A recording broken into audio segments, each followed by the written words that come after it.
Bismillahirrahmanirrahim. Assalamualaikum warahmatullahi wabarakatuh. Innal hamdalillah nahmaduhu wa nasta'inuhu wa nastaghfiruhu wa na'udzu billahi min shururi anfusina wa min sayyiati a'malina. May yahdihillahu fala mudhillalah wa may yudlil fala hadiyalah. Asyhadu an la ilaha illallah wahdahu la syarikalah wa asyhadu anna Muhammadan abduhu wa rasuluhu. Sallallahu alaihi wa ala alihi wa ashabihi wasallam. Amma ba'du. Baik, kita akan lanjutkan pembahasan kita hadis ketiga rukun Islam. Maka Pak Budi baca. An Abi Abdirrahman Abdillah bin Umar bin Al-Khattab radhiyallahu anhuma qala sami'tu Rasulullah sallallahu alaihi wasallam yaqulu buniyal islamu ala khamsin syahadati an la ilaha illahu wa anna muhammadur rasulullah wa iqamis shalah wa ita'iz zakah wa hajjil bait wa saumi ramadan. Terus rawahul Bukhari wa Muslim. Oke, baik. Bukhari ya situ ya. Tirmidzi itu. Rahul Tirmidzi atau Bukhari itu? Oh, Bukhari. Baik. Monggo Pak Manto dibaca. Abdirrahman Abdullah bin Umar bin Al-Khattab radhiyallahu anhum. Ia berkata, aku mendengar Rasulullah sallallahu alaihi wasallam bersabda, Islam dibangun di atas 5 pondasi. 1. Persaksian bahwa tidak ada ilah yang berhak diibadahi dengan benar selain Allah Ta'ala, dan bahwa Nabi Muhammad sallallahu alaihi wasallam adalah utusan Allah. 2. Mendirikan sholat. 3. Menunaikan zakat. 4. Haji ke Baitullah. Dan 5. Berpuasa di bulan Ramadan. Hadis Bukhari dan Muslim. Baik, coba kita lihat yang kemarin. Ini dulu. Ini satu adalah syahadat ya. Ya, mana? Kemarin ya. Satu syahadat. Terus yang kedua, yang sekarang sholat. Terus zakat. Terus haji. Mana haji dulu? Oh iya, haji terus puasa. Kalau kemarin syahadat, terus sholat tetap. Zakat tetap ya. Oh, zakat, puasa, haji. Baik, ini ada perbedaan urutan saja dari hadis yang sebelumnya, ya kan? Apakah ini merupakan perbedaan? Tidak, ya kan? Karena atau isinya sama, ya kan? Di sini disebutkan bahwa Abu Abdurrahman Abdullah bin Umar bin Al-Khattab radhiyallahu an. Siapa ini? Abu Abdurrahman Abdullah bin itu Abdullah, anaknya Umar bin Khattab. Dia berkata, aku mendengar Rasulullah Shallallahu alaihi wasallam bersabda, Islam dibangun dari 5 perkara. Yang pertama adalah syahadat. Ya, kita coba pembahasan satu-satu ya. Isi syahadat ini apa? Isinya apa? Persaksian. Asyhadu alla ilaha illallah, kepada Allah, ya kan? Ada 2 isinya syahadat. Kepada Allah dan kepada Rasul. Sekarang sejauh sepengetahuan saya, coba nanti bisa dibahas bareng-bareng. Kira-kira apa maksudnya ini dan apa maksudnya ini? Apa yang kita pahami dari lafadz asyhadu alla ilaha illallah wa asyhadu anna Muhammadar Rasulullah, bahwa tidak ada ilah yang patut disembah kecuali Allah. Konsekuensi apa dari statement tersebut? Persaksian bahwa ada Allah dan Rasul. Ya itu, Allah dulu ya, secara Allah. Konsekuensi apa yang mengikat kepada kita terus? Setelah kita mengucapkan seperti itu, apa yang harus kita lakukan? Tidak menyekutukan. Tidak menyekutukan. Oke, tidak menduakan. Apa lagi?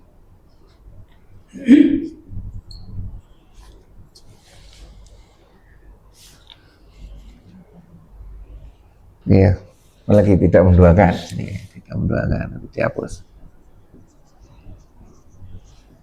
Apa lagi? Pernyataan ini adalah pernyataan yang membedakan kita dengan kafir. Bener kan? Ya kan? Pernyataan ini kan? Statement ini yang membedakan kita. Jadi konsekuensi apa? Apa bedanya pernyataan orang yang sudah menyatakan seperti ini dianggap sebagai Islam, orang yang tidak menyatakan seperti ini dianggap sebagai kafir? Satu, menduakan. Oh ya, orang yang tidak menduakan Allah berarti orang Muslim. Orang yang menduakan orang kafir. Siapa lagi? Hah? Aturan.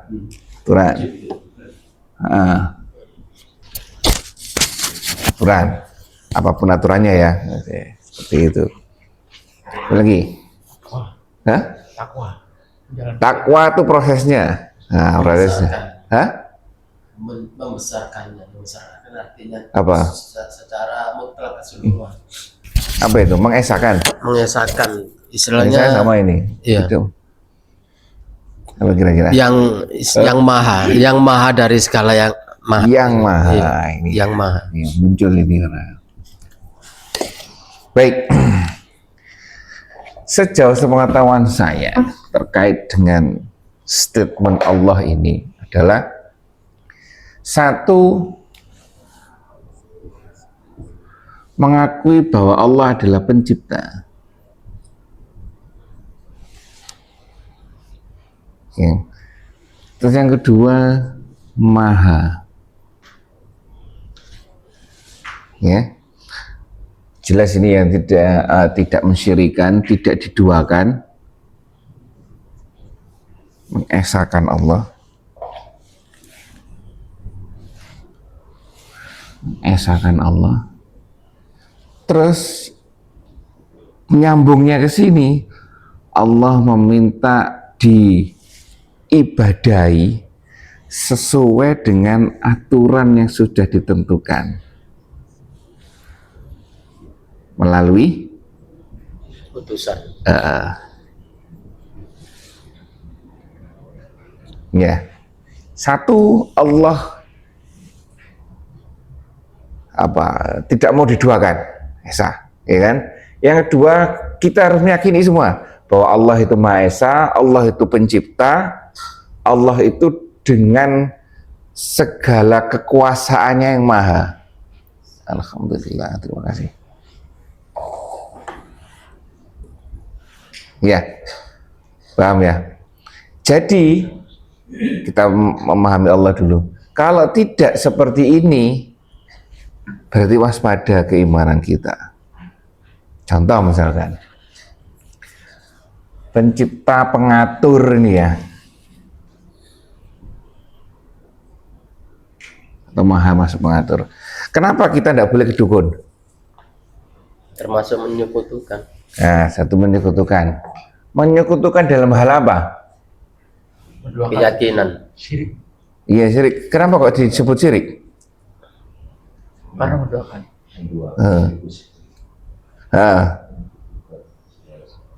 Kenapa menduakan nih? Menduakan itu kenapa kok?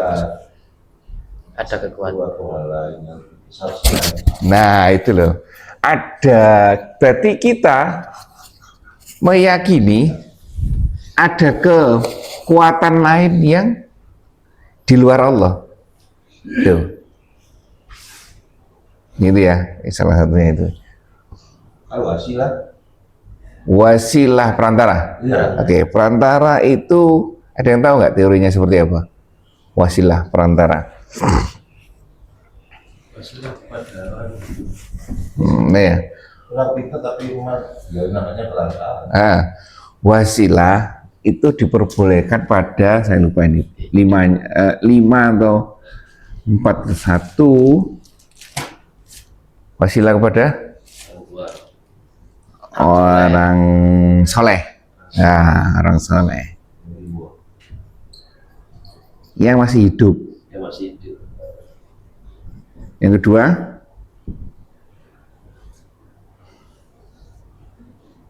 wasilah ini contohnya gampang ya. Saya minta tolong doakan. Itu gampangnya gitu. Saya minta tolong doakan. Nah, kepada siapa kita diperbolehkan untuk meminta bantuan doa ini? Satu pada orang tua, ya kan? Semuanya masih hidup ya? Iya. Terus? Anak yatim bisa. Saya lupa saya itu. Rasanya kok tidak bisa, ya kan? Apalagi? Kalau lagi ceramah itu semua bisa saja. Nah, ini jadi orang-orang yang lebih utama daripada kita, ini dua ini ya, kan lebih utama daripada kita, ya kan, masih hidup itu boleh. Guru misalkan, ya kan, dianggap lebih utama daripada kita. Selain itu, selain orang-orang ini, selain golongan yang ini, dengan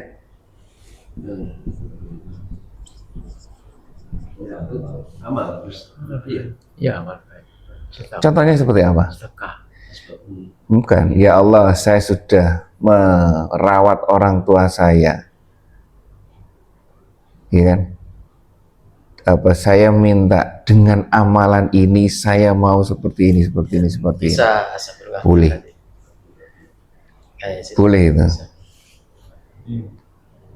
masukin situ kita Allah Ini bisa. Seperti itu. Jadi amal ibadah kita itu boleh sampai kepada saya sudah berusaha seperti ini ya Allah. Iya kan? Boleh, doa diri sendiri. Cuma kayaknya jadi begitu. Nah itu. Kan akhirnya ada perdebatan. Tapi diperbolehkan gitu loh. Kita kan mikirnya kok ini, tapi diperbolehkan, ya sudah, ya kan, diperbolehkan. Ada yang ngomong nanti itu hasilnya, rewardnya dinikmati di dunia, di akhirat enggak. Ya Allah, seperti enggak. Nah, ya. Satu lagi ada 4, saya lupa ini. Ada orang yang soleh, orang yang lebih baik daripada kita, amal baik. Sifat Allah. Oh, sifat Allah. Asmaul Husna. Tapi ini harus tepat. Sesuai. Kita pengennya apa? Disesuaikan dengan asal saya. Itu, nggak apa-apa ini. Dia pengen apa misalkan? Pengen kaya. Pengen kaya. Kaya itu diwakili oleh Asmaul Husna yang mana? Pemberi rezeki, ya Rozak, ya Rohim, kaya hati. Nah, seperti itu. Itu dibaca, enggak apa-apa. Seperti itu. Apa lagi ya, Dika? Sudah ya. Ini wasilah. Ini wasilah yang diperbolehkan. Ya kan? Selain itu, mungkin ada beberapa ya. Dan wasilah yang tidak diperbolehkan itu pada orang yang sudah meninggal. Ini tidak boleh. Terus wasilah itu apa, doa juga? Masuk doa? Perantara. Nah, itu juga. Tidak masuk doa berarti ya? Duh, saya minta tolong Pak Manto berdoa. Saya doakan orang tua. Orang tua sudah meninggal kan? Ya. Mendoakan boleh. Gak ngerti wasilah saja. Ya, wasilah. Apa? Perantara. Membantu berdoa. Meminta bantuan. Meminta bantuan. Meminta bantuan. Ya kan? Meminta bantuan dengan apa?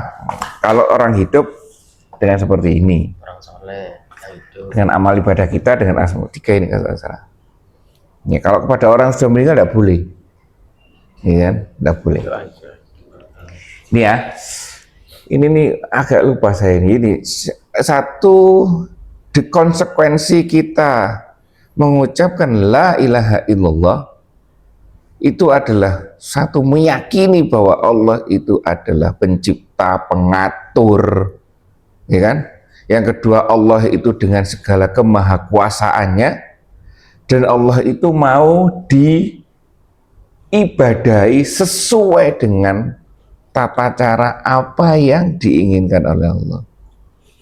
Ini jadi 3 poin itu ya, 3 poin ini. Ini saya salah kalau 3 poin. Ingat saya seperti itu. Oleh karena itu kenapa kita kedukun tidak boleh? Karena kedukun apa? Mengingkari ini, pengatur ini. Karena Allah sudah mengatur semuanya itu sudah tepat sesuai dengan keinginan Allah. Tiba-tiba ada kekuasaan lain yang ikut mengatur. Tuh. Ya. Terus kenapa? Apa yang membedakan dengan kita dengan orang kafir misalkan? Sholatnya. Hah? Sholat ibadah. Sholat tata cara ibadah. Ibadah tidak sesuai dengan yang Allah inginkan. Tuh. Nah ini ya, jadi ini. Terus kemudian dilanjutkan wa asyhadu anna Muhammadar Rasulullah, dan Rasulullah adalah utusan Allah. Lah artinya utusan tidak hanya sekedar kita hanya mengucapkan sekedar tahu saja, tapi itu mengandung konsekuensi.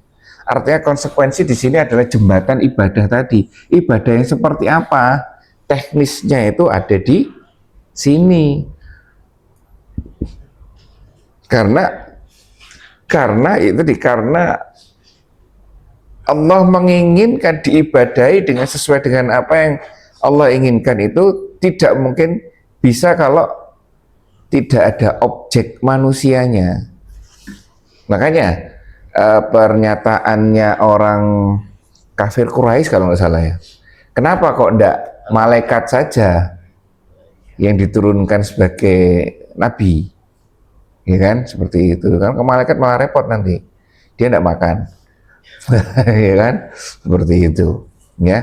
Jadi harus disesuaikan. Allah memang maha adil di sini, disesuaikan dengan manusianya, kondisi manusianya.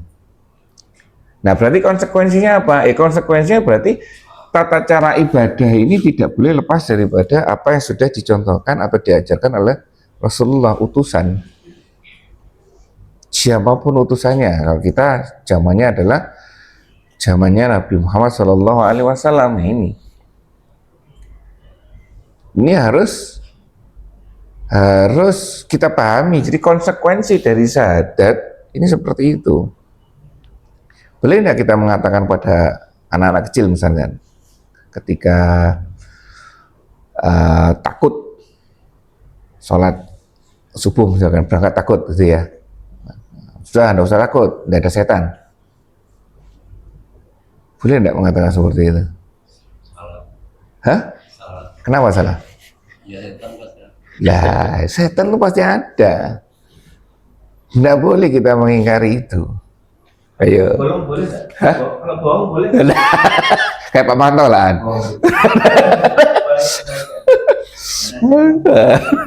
Maksudnya nggak ada di masjid, nggak ada.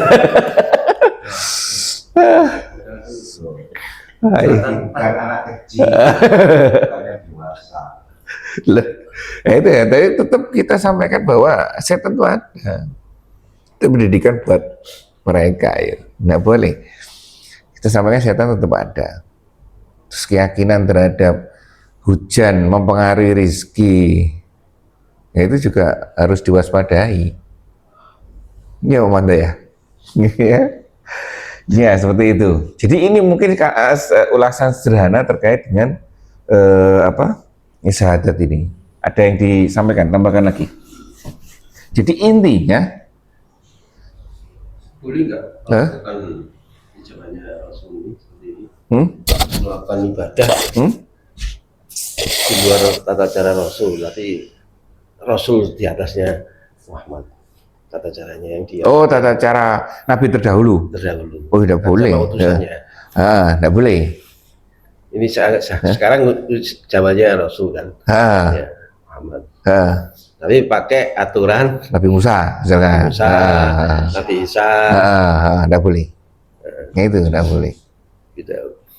Jadi kita ini ya itu zamannya Rasulullah ya, itu zamannya Rasulullah. Tidak boleh. Makanya itu ada yang menyatakan bahwa tidak tahu Allah alam benar apa salah ya, aktivitas Nabi Isa itu dalam puasanya ada 40 hari mungkin, atau ibadahnya Nabi Musa ya ketika dipanggil itu berapa hari? 40 hari ya. 40 hari. Nah itu puasanya Nabi Daud boleh. Itu sudah diresmikan. Diresmikan. Dilegitimasi ya, silakan pakai ini. Juga Menjalankan, wallah alam ya kan, seperti itu. Ini kan, kalau dilegitimasi sudah diperbolehkan sama Rasulullah. Puasa yang terbaik adalah puasa Nabi Daud. Seperti itu, kecuali ada statement dari Rasulullah yang membolehkan. Seperti itu. Ya. Ada lagi, benar itu. Terus, Andika? Yang tadi mungkin sudah ada belum? Apa? Yang syirik itu. Gimana? Bersumpah selain nama Allah. Bersumpah selain nama Allah. Ya, itu termasuk demi ibuku itu termasuk syirik. Iya, boleh. Kita bersumpah selain Allah itu tidak boleh. Ini kan. Nah, terkait dengan syahadat ini, konsekuensi dari kalimat syahadat. Jadi ada dua, Allah dan Rasulnya, ya kan? Dan termasuk ini adalah dasar dari diterimanya ibadah. Satu adalah ikhlas karena Allah, yang kedua sesuai dengan aturan yang sudah ditetapkan. Itu adalah syarat diterimanya ibadah. Seperti misalkan kita sholat tadi subuh, ikhlas karena Allah, tapi 3 rakaat.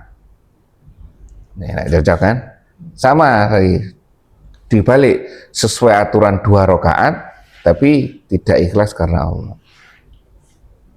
Ini jadi 2 syarat ini juga harus terpenuhi dalam setiap aktivitas kita. Makanya itu kemarin kita bahas bagaimana caranya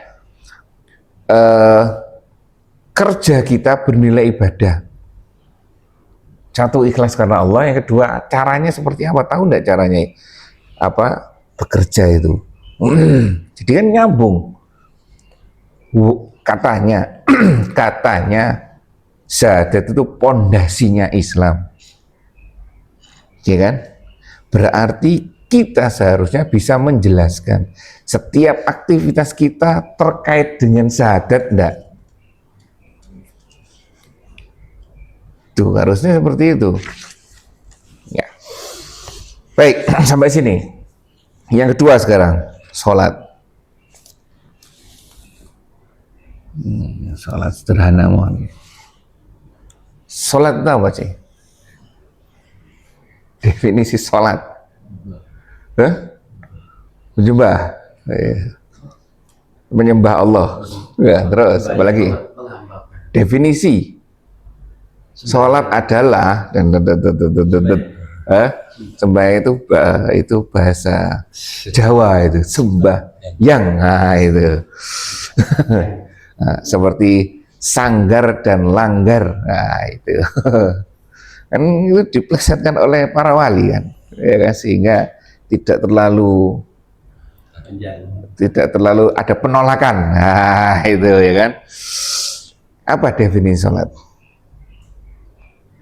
Adalah itu hakikatnya definisinya apa?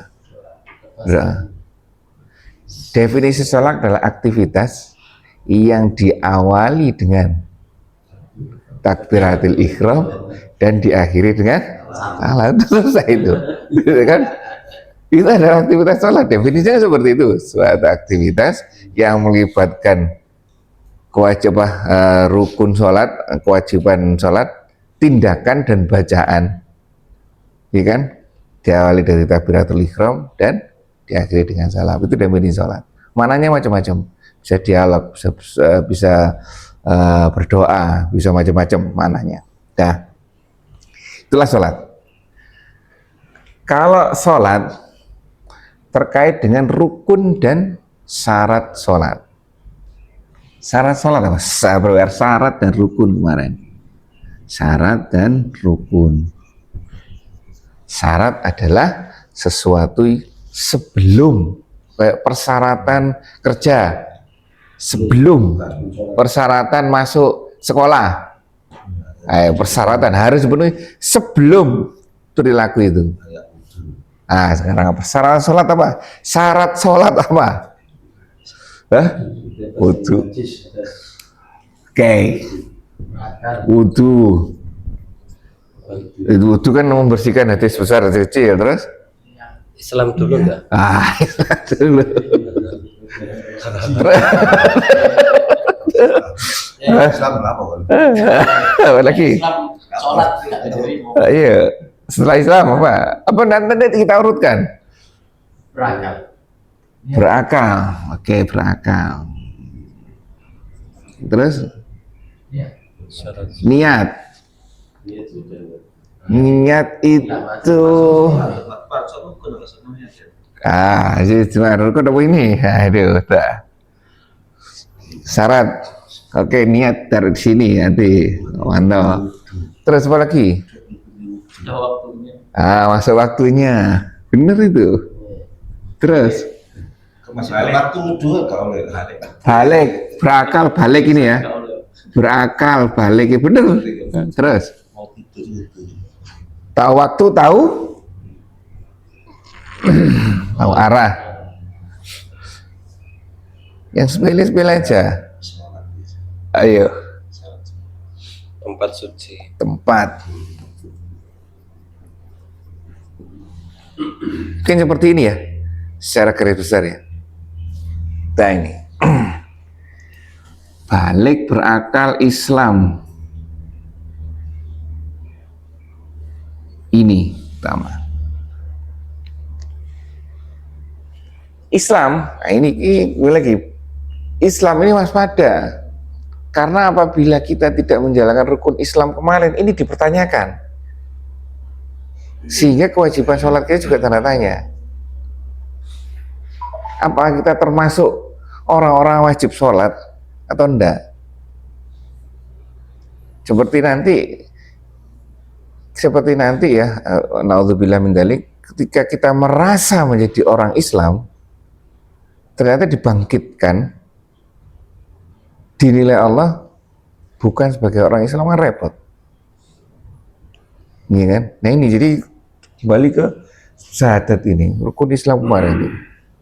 Bagaimana keislaman kita? Ya kan? Balik dan berakal. Balik jelas ya. Balik sekarang usianya sudah 9 tahun ya. SD perempuan ya, 9 tahun ya. SD tengah-tengah itu sudah balik, kelas 3, kelas 4 itu sudah balik. Ya. Laki-laki paling SD akhir, SMP awal. Nah itu segitu, balik ya. Oleh karena itu anak-anak yang di sini sebenarnya mereka tidak ada kewajiban untuk sholat, tapi mereka berkewajiban untuk belajar. Kesana kemari, ngapain dia tidak ada kewajiban untuk itu? Ya, seperti itu. Jadi harus dididik, dipelajari, bukan diwajibkan untuk sholat, diajari, dikenalkan dengan situasi seperti ini, gitu ya. Nah ini, jika ini ada yang bertanya lagi ya, berakal, apa definisi berakal? Berakal kan?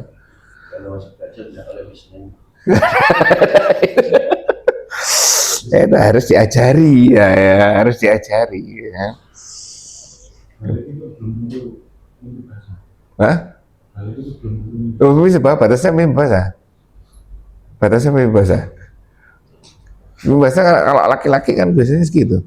dia harus berakal dulu, balik nggak berakal baik. Tuh. Ya. Sekarang gini aja contohnya. Di sekitar kita, si Fikri misalnya, wajib sholat enggak? Fikri? Enggak. Oh, Mas, jangan tidak yang tahu Fikri? Tahu. Tahu. Yang sering pasang HP. Bukan. Oh iya? Iya. Saya nggak tahu. Iya, pasang. HP-nya di Sama-sama ayahnya. Iya, biasanya sama ayahnya. Oh iya, itu. Yang sering ngambek kalau Iya, itu. Itu wajib sholat enggak?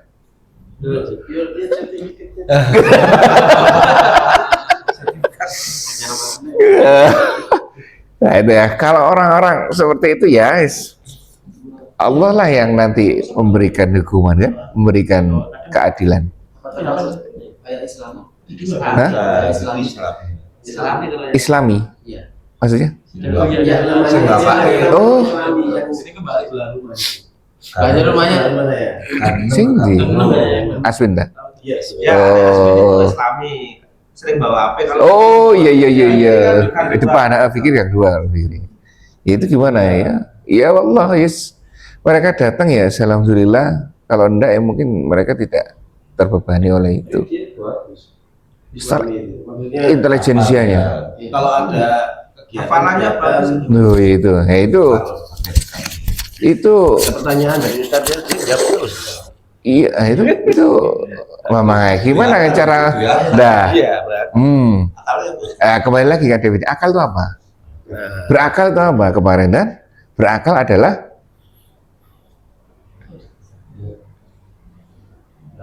Bisa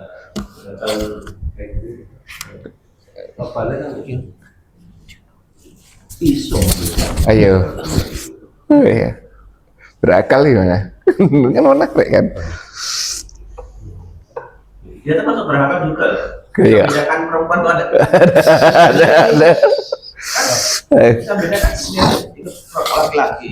Gimana? Bisa bedakan. Nggak ngulir. Bukan akal lagi. Ayo. Berpikir dan berakal gimana namanya? Berpikir dan berakal. Kalau berpikir itu kan menggunakan semua aktivitas yang ada di kepala kita kemarin yang terdiri dari data, nafsu, dan setan. Nah, setan eksternal, internal kan ini. Prosesnya namanya berpikir. Kalau sing hilang. Loh, ya kan?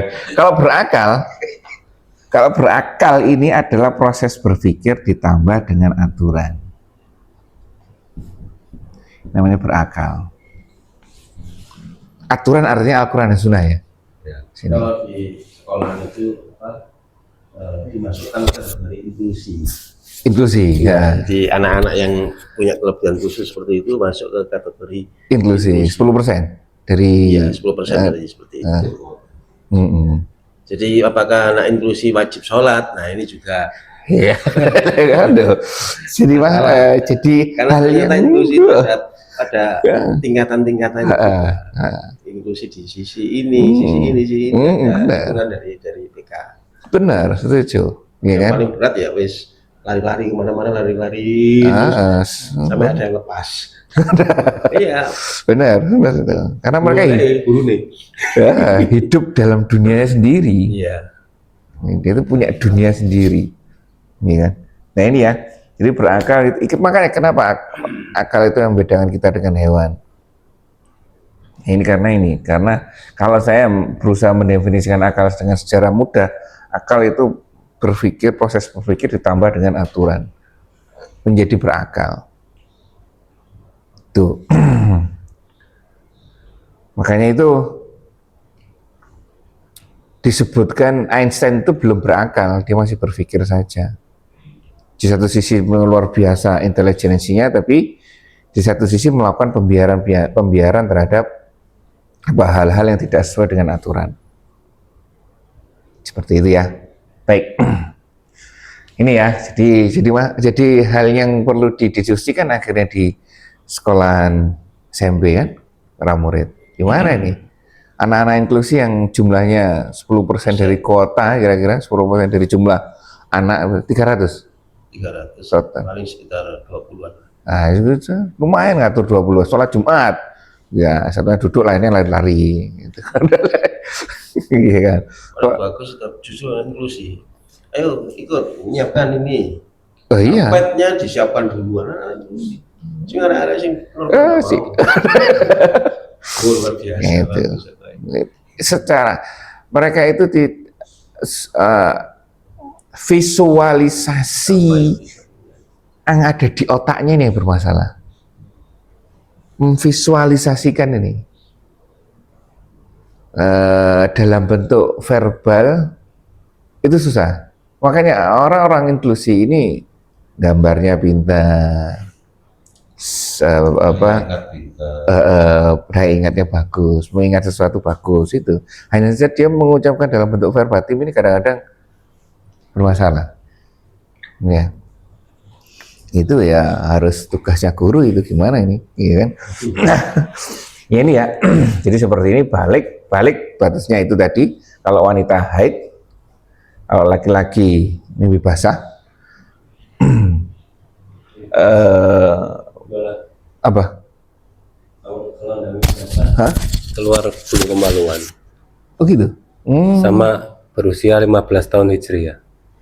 Oh, nah 15 tahun Hijriah. Terus bulu kemaluan ya. Bulu kemaluan.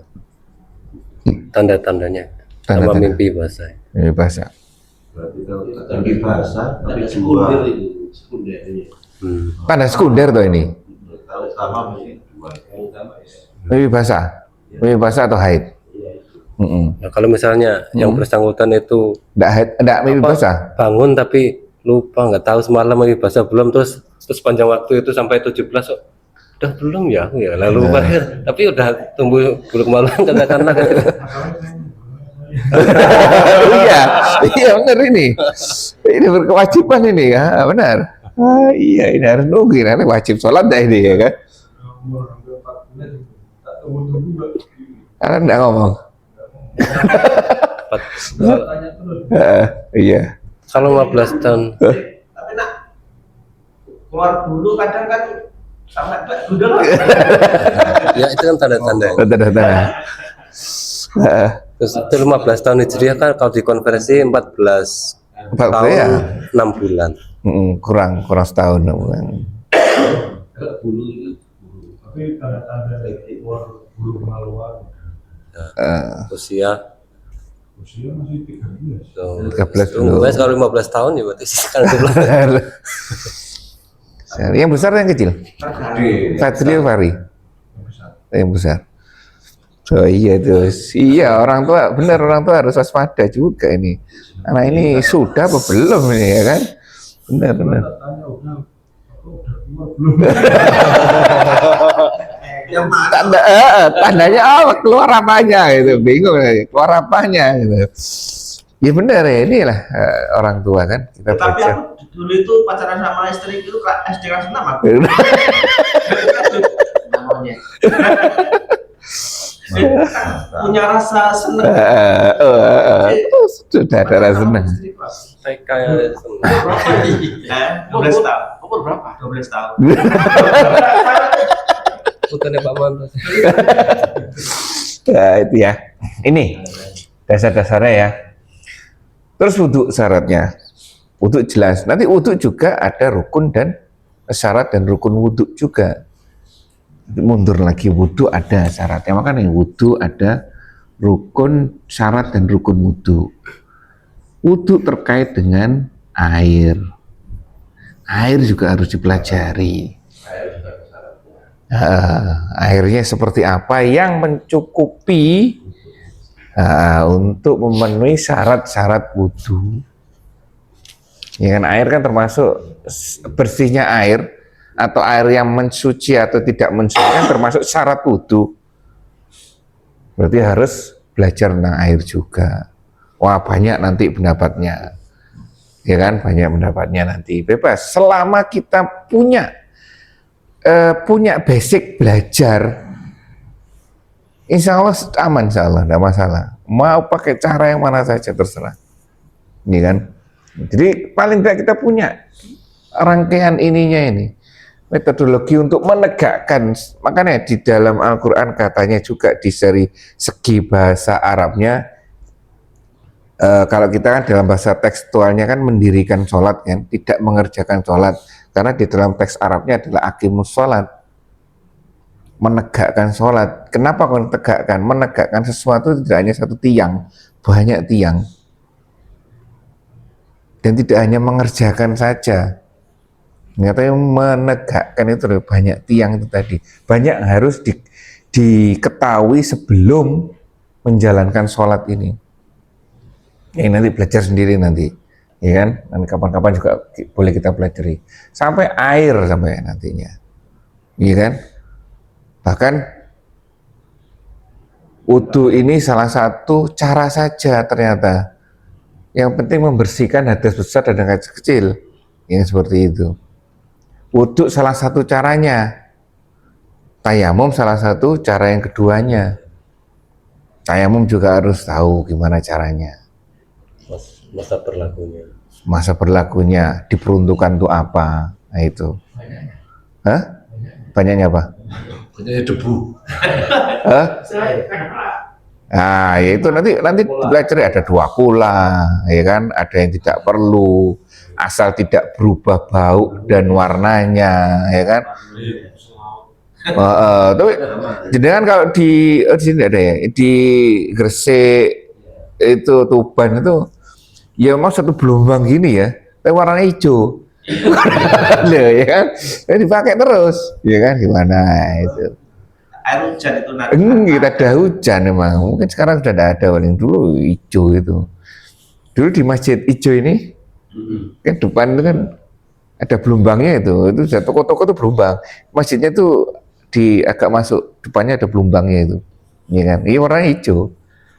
Dulu saya pernah nyemplung laut. Hah? Nyemplung. Lah itu air boleh enggak? Air laut utuh boleh enggak? Utuh. Berasa.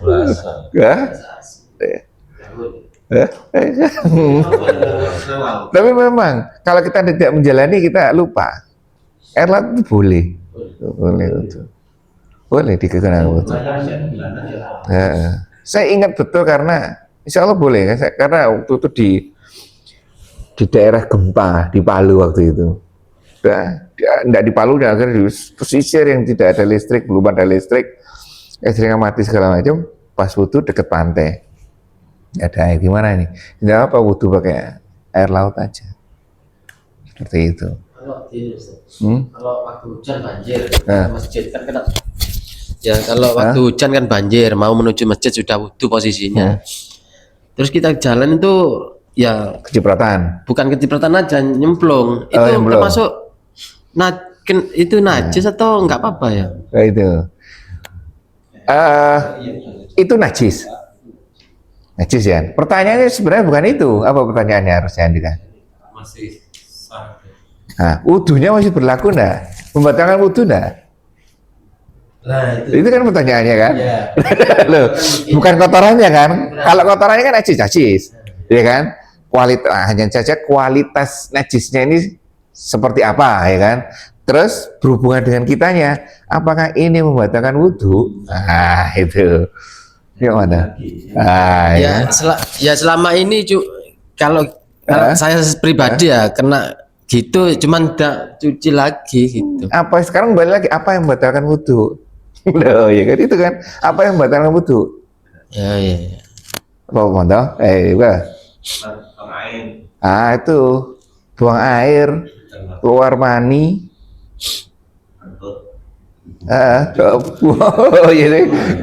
Air dan udara, keluar air dan udara dan keluar mani, sudah itu aja kan? Kalau misalnya Itu pegang cewek.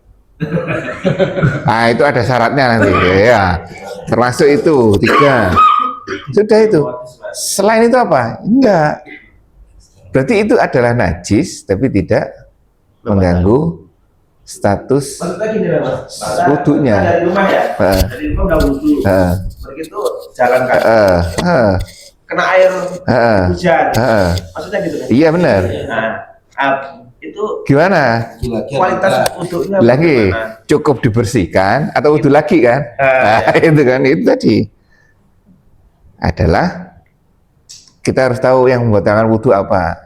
Selama itu tidak membatalkan wudhu, ya hanya cukup dibersihkan Bro, saja. berarti kan kita cukup cuci kaki aja ya. Tahu maksudnya di jalan sekitar situ Ada ada kotoran. anjing peliharaan. Nah itu juga. Saya kemarin ya tentang apa kuas, kuas yang katanya bulu babi. Ini memang mengandung bulu babi ya? Nggak tahu. Ya?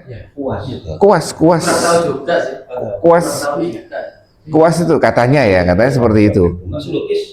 Bukan kuas cat. Oh, Jan. Ada kuas itu. Katanya seperti itu. Hanya saja kan saya berpikir buat apa ya memang untuk ngecat aja loh. Nyambungnya ya apa? Nah, ternyata masyarakat ternyata orang-orang jagung bakar, sosis bakar itu pakai itu. Oh ya bener ini diatur itu. Saya tahunya ya baru beberapa hari ini. Kemarin tidak memperhatikan. Ngolesi. Oh. Teko Kalau kuas-kuas itu ya apa sih hubungannya kuas untuk ngecat aja loh? Ya sejauh sepengetahuan saya kan seperti itu. Hah? Tapi hutan ya ono. Kelihatan jarang tapi ya Ada bulunya. tapi nggak masuk akal ya. Kalau saya sih nggak percaya. Itu hoax ya kan? Karena Ada risetnya. Kuasnya Mm-mm. segini panjangnya. Bulunya babi masuk segini. iya. Iya. Bulu babi. Iya. Laut ya. Ya, mungkin hoax juga karena mengumpulkan bulu babi segitu banyaknya. Ya benar itu, ya. Nah, itu kalau toh itu benar saya mikir kalau toh itu benar mungkin saja pakai untuk yang ngolas-ngolas Ortega segala macam itu. Ya itu ya. Nah, ini sampai sini. Itu tadi pengetahuan tentang wudhu kita juga harus tahu ternyata. Sehingga nanti tidak kira-kira jenengan sama Pak Manto. Ya, sampai pernah di rumah sakit ya, sesama nakes ini kita itu tidak diperintahkan untuk steril, kita itu diperintahkan hanya untuk membersihkan hadas kecil saja. Nah, sampai pengen itu steril, enggak ada kuman sedikit pun yang menempel gitu, enggak mungkin lah seperti itu. Baik, niat ini apakah termasuk syarat sholat? Ah ya, betul. Apa rukun? Oh masuk rukun, kan? Ini masuk rukun. Sini, ini. Masalah niat itu nanti divisualisasikan, dinyatakan atau tidak dinyatakan, itu masalah nanti keyakinan apa yang kita pelajari, ya. Waktu. Ini penting ini. Kalau kita di sini tidak masalah, tapi kalau kita sering berpergian ini yang jadi masalah. Ini kan, kita harus tahu kapan kita jamak takdim, jamak takhir. Itu harus ketahui dulu waktunya sholat seperti apa. Tuh, ya. Dan arah sholat. Arah kiblatnya. Mencet-mencet di dalam. Hmm? Mencet titik. Ya. Ada HP nah. HP sekarang sudah dimudahkan kan. Pas betoin, bego. Langsung bayar. Masuk kalau bego. Ya itu. Ini apa? Ya. Ya sudah, mengikuti arah ini. Ya, yang penting pertama itu harus bisa menentukan arah kiblat. Kalau sampai nggak ketemu ya udah. Misalnya posisi kapal. Kita naik kereta, masuk ke belakang. Pas bener. Gini aja, dari Gitu, Jan. Jakarta Surabaya. Dari Surabaya Jakarta, kita ngadep. Duh, kan ngadepnya kan Surabaya ke barat tuh kita sekarang ngadepnya. Enggak. Surabaya ekonomi. Oh iya, ada di depan ya. Oh iya. Enggak, gini aja, dari Jakarta Surabaya kan kita ngadep timur. Seharusnya sholat kan ngadep barat. Ngadep kiblat barat. Nah itu gimana? Ya mungkin pertama pertama ikhtiar cari musola ya kalau ada kereta. Kalau tidak ada ya gangguan Iya. Di kapal tuh pernah dari Bakauheni ke mana mau Ke Merak. Merak itu. Jadi satu ruangan sholat itu ada yang ke sana. Karena emang awalnya kapalnya pas mau lepas dari itu emang ada ke sana. Dan begitu Singgur-singgur. Nah, itu menarik itu. Yang jelas ketika semuanya berdasarkan dalil, itu disepakati bahwa itu udah hasil ikhtiarnya. Nah, yang enggak itu ketika enggak tahu apa-apa, tiba-tiba ini aja, itu yang enggak boleh tanpa ilmunya. Ya niatkan di hati. Iya. Nah, ikhtiar dulu, cari dulu di mana caranya. Nah, kalau enggak nemu ya sudah. Seperti itu. Arah dan tempatnya, tempat kesucian, kualitas tempat kita. Itu rukun syarat sholat yang harus dipenuhi ketika sholat. Sebelum sholat, masalah baju segala macam nantinya, ya kan? Hadas besar dan hadas kecil termasuk kualitas apa yang kita pakai. Tadi apa wudhu? Hadas bersih dari hadas ya, hadas besar dan hadas kecil berarti ini. Hadas besar dan kecil. Kecil wudu dan tayamum. Besar mandi besar. Sudah hafal Pak mantan mandi besar? Terus sudah lupa? Sudah menopause katanya.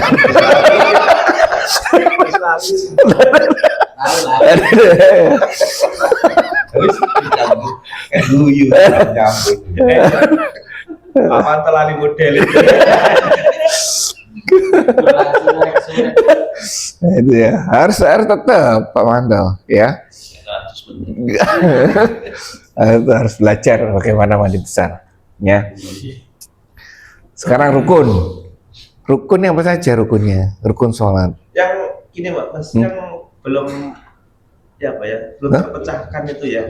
Waktu kita jamak itu loh Mas. Maksudnya tetap 85 km.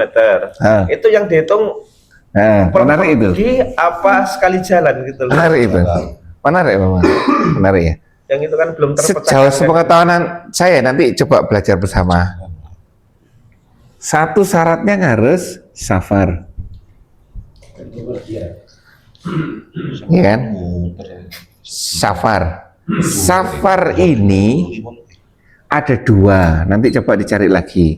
Ada dua syaratnya. Satu untuk kosor ya. Untuk kosor satu jaraknya 8 plus minus 85 km. Syaratnya plus minus 85 km. Soalnya kalau jarak dulu pakai jarak ini ya Pak. Nanti kalau itu sekitar Surabaya Malang lah. Segini 85 km. Yang kedua, karena kalau ini saja ada pertanyaan nanti, Gojek gimana? Muter di tempat. Ayo. Keluar wilayah. Nah, ini harus keluar wilayah. Dulu Surabaya. Enggak, aku nasi Doro terus. Loh iya dalam kota aja loh. Dalam kota aja Gojek berapa itu? Sampai 100 kilo ya kan? Itu termasuk enggak masuk ya? Nah, ini harus keluar wilayah. Keluar wilayah ini. Wilayah Surabaya. Berarti Nah, Di Jakarta. Jakarta tahun ini ya. jarak antara maghrib dan isya Pendek. pendek. Habis itu jarak tempuh saya pendek 10 kilo. Tapi Poinnya 2 jam ya. saya pelajari boleh Jamak. Nggak, di jamak. Di jamak. Ya. Tapi kalau di Ini. Jakarta ya, hidup saya itu dipikir balik. Jadi saya kan hidup di Jakarta 9 tahun, 8 tahun. Itu kemacetan itu adalah suatu faktor yang pasti. Jadi Sebuah kalau saya keniscayaan. dulu berangkat kantor, kalau pengen pulang pagi ya harus berangkat pagi. Gitu. Jadi kalau misalnya, oh saya kan harus 8 jam nih, saya masuk jam 8 normalnya, tapi saya berangkat jam 7 biar saya bisa pulang jam 4 menghindari kemacetan. Salah satu faktornya kalau saya itu ini, biar saya nggak ketinggalan maghrib. Kalau saya pulang jam 5, setengah 6 gitu, kan maghrib di sana jam 6 kan. Udah pasti saya hilang itu maghrib. Pasti dipastikan karena saya di busway itu bisa sejaman. Langsung isya. Kalau kayak gitu kan sebenarnya bukan sesuatu yang kita nggak bisa antisipasi gitu. Kalau bagi saya itu salah, kamu nggak sholat itu sudah salah. Kalau bagi saya sih, balik lagi ke niat awalnya. Jadi kan itu hal-hal yang keseharian bisa terulang. Jadi sebaiknya diantisipasi sendiri. Kecuali memang, oh saya baru pertama kali ke Jakarta kaget, nah itu baru. Kalau menurut saya sih gitu. Yes. Kalau kemacetan. Memang lika-likunya itu luar biasa, ya kan? Sudah seperti itu. Kadang nanti sudah ancer-ancer, saya masuk ke ini SPBU ini, kalau di sana penuh juga ya, ya kan?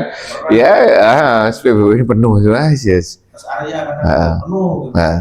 Itu adalah kemudahan-kemudahan. Artinya kita sudah ikhtiar, nah itu kita sudah mentok dengan segala kemampuan kita, sementok ya ada jalannya.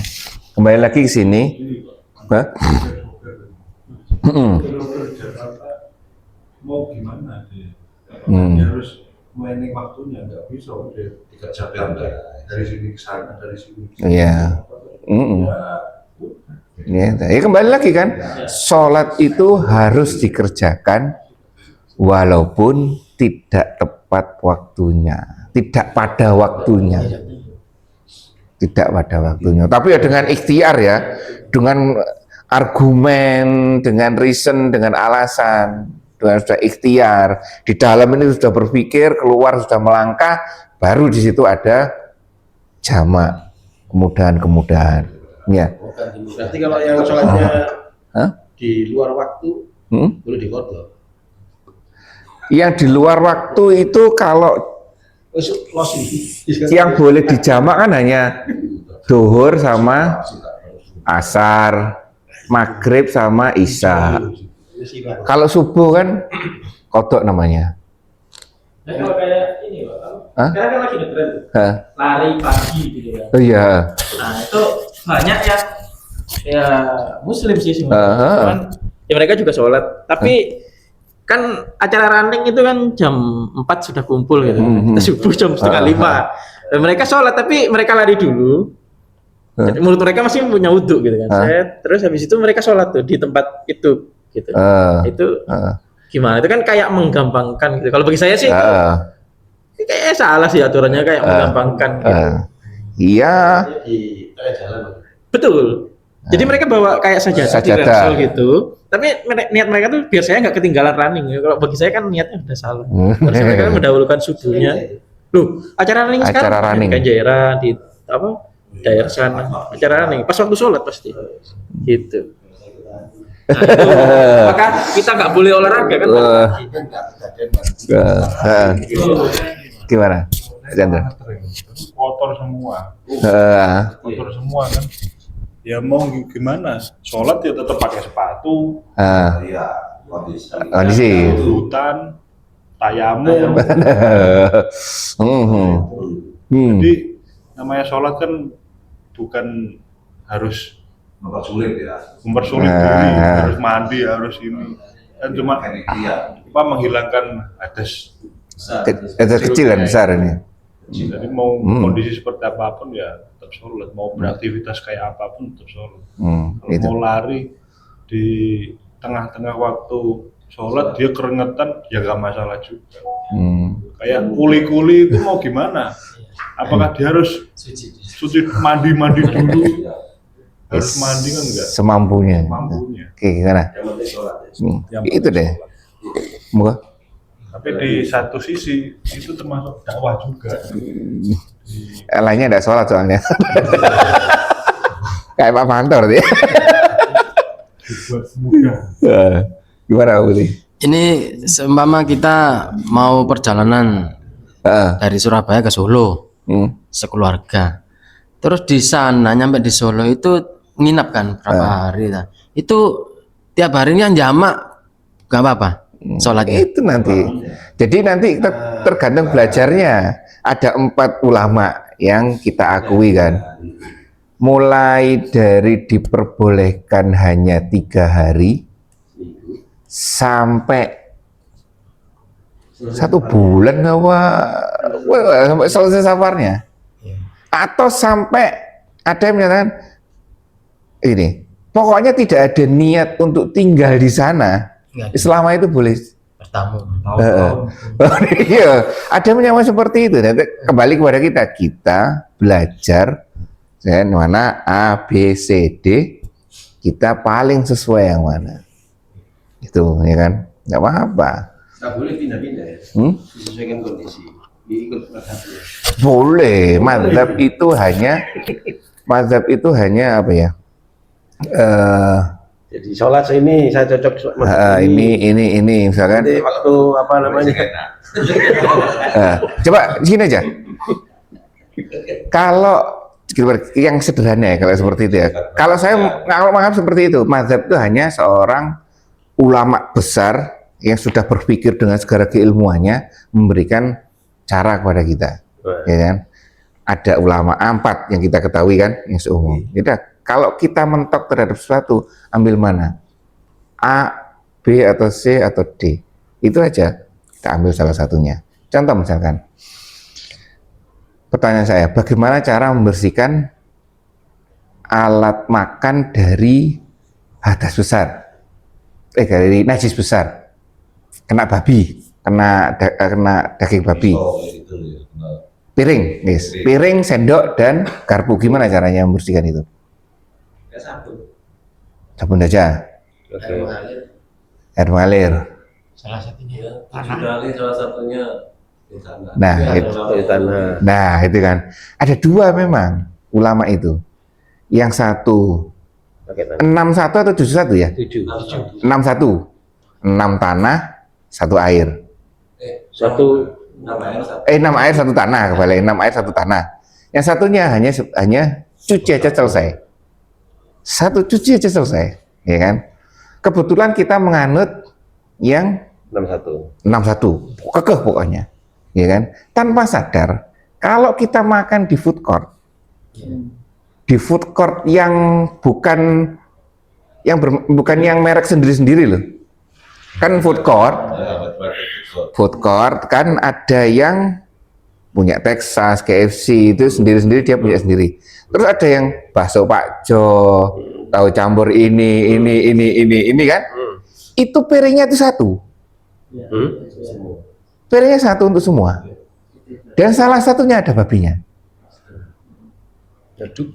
Lah itu berarti kan. Misalkan di food court apa misalkan ya, kan ada apa nasi tambak bayan, apa sate Adam ya kan, itu yang terkenal. Nah, itu sioke apa itu kan.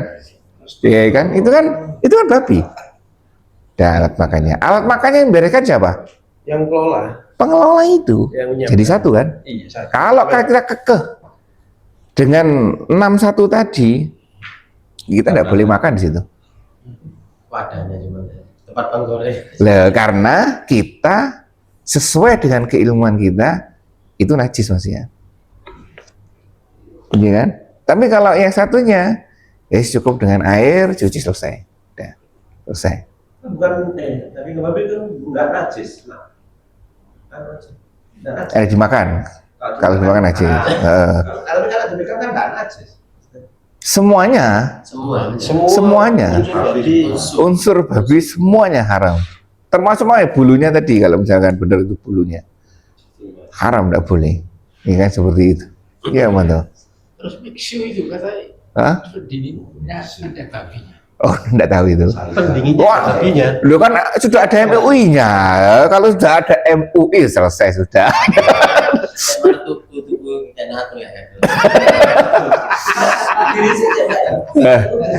Nah itu menantang kita untuk lebih belajar lagi sebenarnya. Oh, seperti ini kan, seperti ini, ya kan. Ternyata seperti itu. Kalau makanya saya pribadi kalau makan seperti itu enggak mau. Saya agak ke ya yang restoran yang punya ini sendiri. Dia punya ini sendiri. Itu sendiri. Oh, bukan food coaching. Food court ini tapi dia mengeluarkan sendiri. Oh. Mengeluarkan alat makan sendiri atau kertas sekali buang. Kalau yang campurnya di ya sering saya tahu di GM itu. GM lama. GM yang lama bukan GM yang baru. GM yang lama atas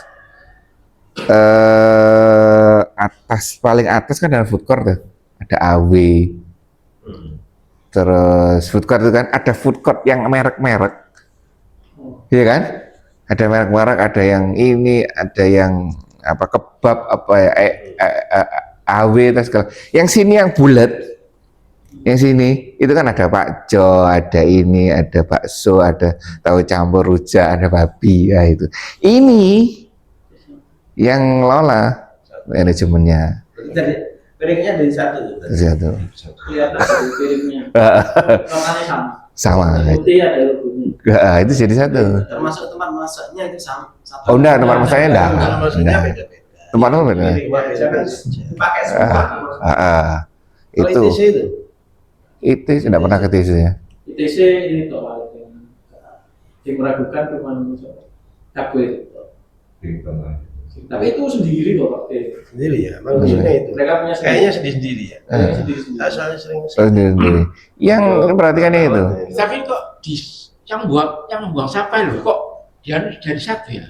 Lah iya, Olah. pengelola. Itu ya coba perhatikan. Kadang-kadang kita kan makan itu paling penting kan, iya kan? Paling penting makan itu. Makanya sekecil apapun kalau bisa makan ini kita perhatikan. Ya. Hal seperti itu kadang-kadang kita ribut masalah sholat ini tapi itu loss, ya kan? Ribut masalah babi haram, korupsi aman.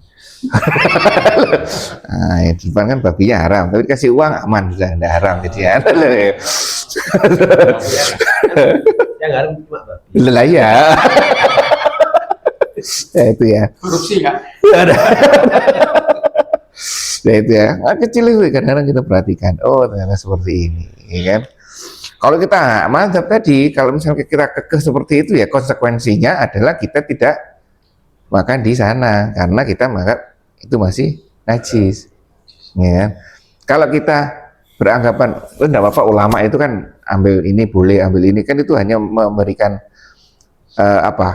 jalan atau cara pemahaman, ya kan, untuk memahami Al-Quran dan Sunnah pakai cara beliau, pakai cara yang A, yang B.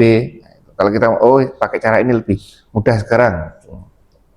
Imam Syafi'i dalam transaksi jual beli itu repot itu, urus halaman. Saya beli, saya jual. Gitu. Kalau enggak gitu, enggak boleh.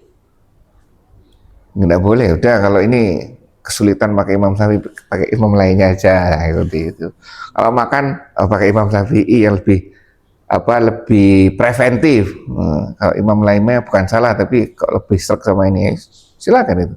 Itulah dinamika berpikir kita untuk kan semuanya sama-sama dalam proses untuk memahami Al-Quran dan Sunnah, ya kan? Dalam proses memahami ini, kita dengan segala keterbatasan kita berusaha memahami ini. Kalau toh kita bisa mampu langsung ya silahkan. Kalau enggak, caranya gimana sih baca kitabnya, ya kan? Ada kitabnya di rumah itu mulai dari Imam Syafi'i risalahnya, bagaimana Imam Syafi'i itu luar biasa, bagaimana caranya dia membukukan fikih Imam Syafi'i dalam kitab itu, kitabnya namanya ini.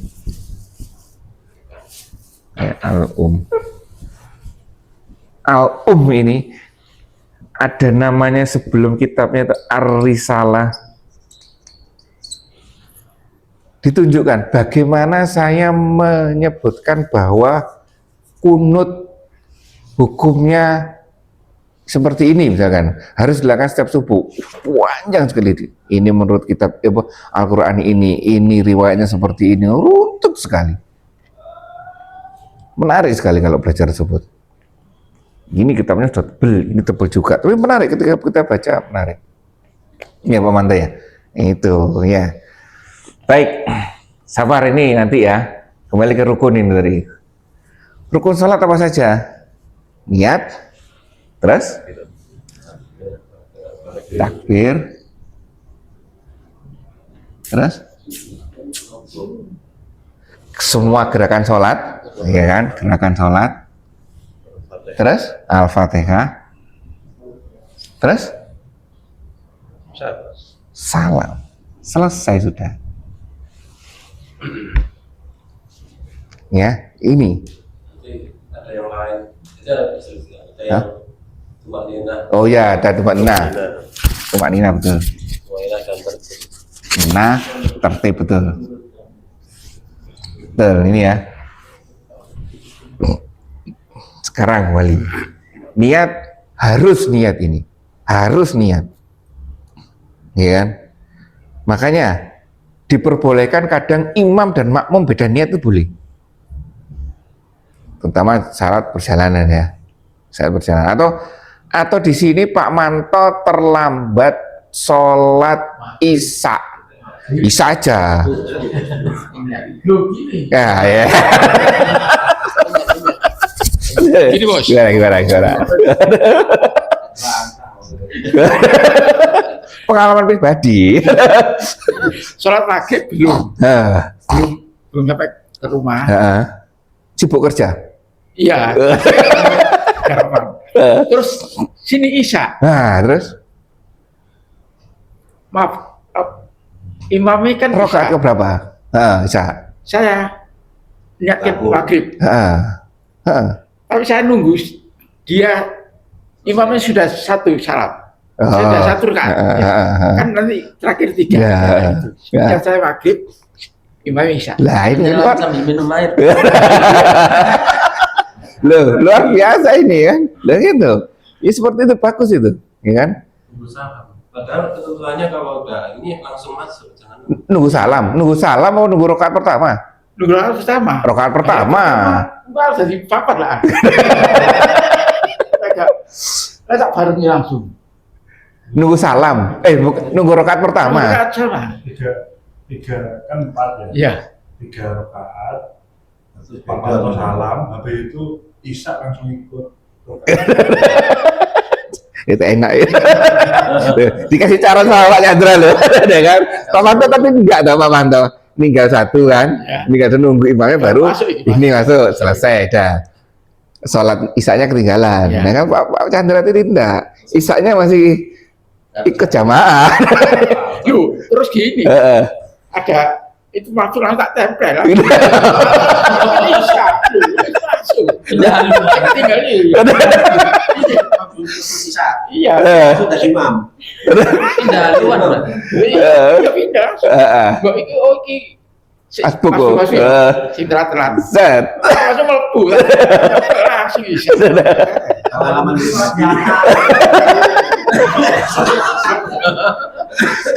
Jadi seperti itu kan kemampuan akhirnya. Datanya Pak Manto seperti itu. Boleh, silakan, enggak masalah. Bener Pak Manto. Ya ini ya, jadi seperti itu. Makanya niat itu penting. Kadang boleh seperti itu. Kita belum sholat maghrib, sudah nggak bisa Ikut, boleh. Boleh. Bahkan gini, Ramadan ya, kita ketinggalan jamaah Isya. Ramadan ini, ketinggalan jamaah Isya. Sini sudah taraweh. Ikut aja dengan niat Isya. Malah tidak boleh ikut raweh. Itu malah tidak boleh. Saya jawab Oh, malah lagi. Gimana Pak Anda? Gimana Pak Anda? Waktu itu gimana? Waktu itu Sama. Misalnya Ketinggalan. Nah, terus sini ini sudah taraweh. terus Saya niatkan Isya. oh, nambah berarti 2 rakaat. Ya, terus selesai saya ikut taraweh. Nah, itu malah boleh. Ya. Ikut kurang berarti. Nah, itu daripada taraweh dulu itu malah tidak boleh. Malah tidak boleh. Ya. Ya. kalau kamu kan nggak pernah gitu, kita kan Sibuk Anda. Ya, ini niat sudah takbiratul ihram. Sekarang takbiratul ihram. Takbiratul ihram itu yang rukun itu yang mana ya? Takbiratul ihram ini apa sih? Oh, Akbar. Nah, perilakunya atau ucapannya? ucapan atau dua-duanya? dua-duanya. Iya. Lah ya. Ada yang pendapat lain? Loh, awal. Ini awal. Tapi yang wajib ini takbiratul awal ini. Yang wajib itu yang termasuk rukun itu tangannya, gerakannya, atau ucapannya, lafadznya, atau dua-duanya. Mengandung konsekuensi loh ya. Mengandung konsekuensi. Kalau gerakannya, kalau nggak gerakan berarti batal, walaupun mengucap. Kalau yang mengucap saja, tidak ada gerakan, mengucap saja boleh. Kalau yang ini dua-duanya, berarti kalau tidak dua-duanya batal, gimana? Ini dua-duanya, Mas Syafi'i, lafadznya.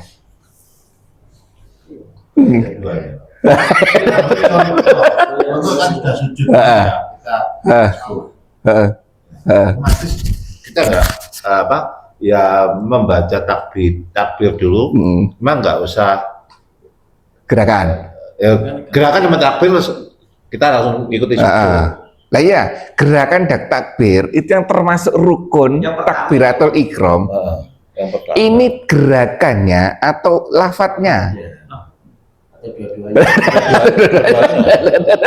Dua-duanya. Ayo. Adika gimana Adika? Enggak, lafadznya. Nah, ya itu. Benar. Nah ini, loh, ini kan menunjukkan loh, berarti ternyata usia 50 tahun kita itu harus masih belajar tentang rukun sholat loh kan, menarik kan? Ternyata yang termasuk takbiratul ihram itu lafadznya. Jadi kalau bisa lafadz itu ucapkan walaupun sedang jamaah, tapi harus ini ya, harus toleransi, artinya ketika berjamaah jadi makmum ya ucapannya tahu diri kita aja gitu, nggak boleh keras-keras mengganggu. Jadi yang wajib, yang termasuk rukun ini adalah lafadz takbiratul ihram, bukan gerakan, bukan gininya, tapi lafadznya. Berarti kalau tidak melafadzkan, ini rukunnya gimana? Kondisi darurat. Enggak, ini enggak, bukan. Ini adalah kondisi normal. Berarti saya nggak usah gini. Enggak apa-apa malahan. Enggak apa-apa. Enggak apa-apa. Jadi tanpa mengangkat tangan. Tapi bagaimana untuk imam? Untuk imam. Oh, imam. Tetap hukumnya adalah takbiratul ihram yang termasuk rukun adalah lafadz. Enggak kan imam dia. Kalau enggak mengatakan Allah Akbar, makmumnya itu semua.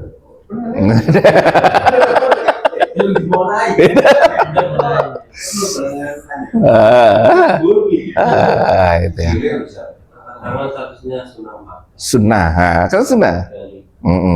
Jadi ingat hukum awal nih, kita ngomong kerangka hukumnya ya, rukunnya ini ya adalah lafadznya. Jadi jangan kebalik.